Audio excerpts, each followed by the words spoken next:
Latino communities often lack access to parks, playgrounds, and other recreational sites, limiting the opportunities to get the physical activity they need for healthy lives. In one Latino community, citizens and schools forged a partnership called a shared use agreement to open schoolyards up to the public. The counties that we serve have obesity rates that are well over 30%. And this is one of the reasons why Migrant Health Promotion decided to move forward with the Transforming Texas initiative.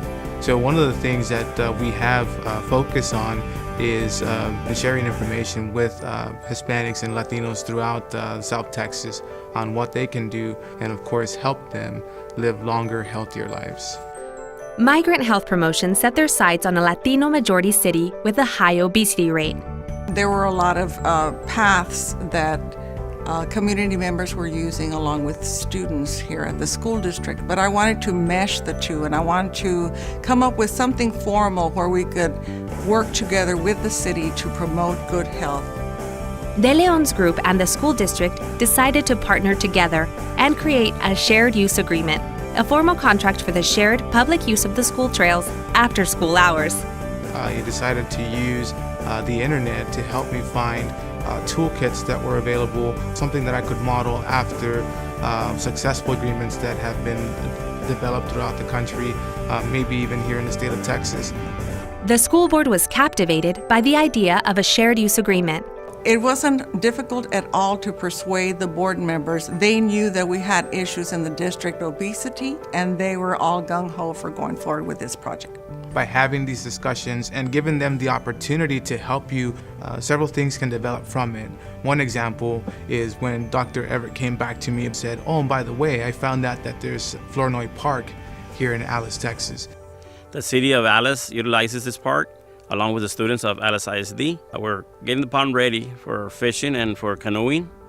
Also, the trails, the nature trails are being trimmed. Hopefully it'll be a great year for our students and the community so they can come and enjoy. Having access to this park in a remote area is another opportunity to increase those opportunities for physical activity.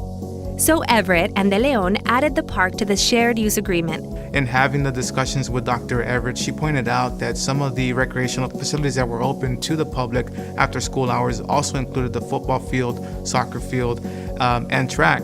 However, this is something that we did not originally intend to have in the joint use agreement, but because of these discussions that we had with Dr. Everett and the school district, we were able to include them. In January 2013, the school district and community group signed and announced a 5-year shared use agreement through 2017.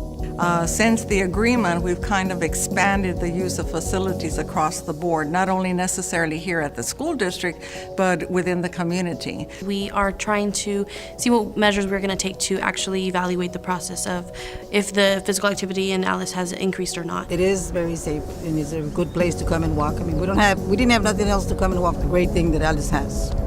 This is not a thing that is only for Alice, but really for the community, and is a county-wide effort.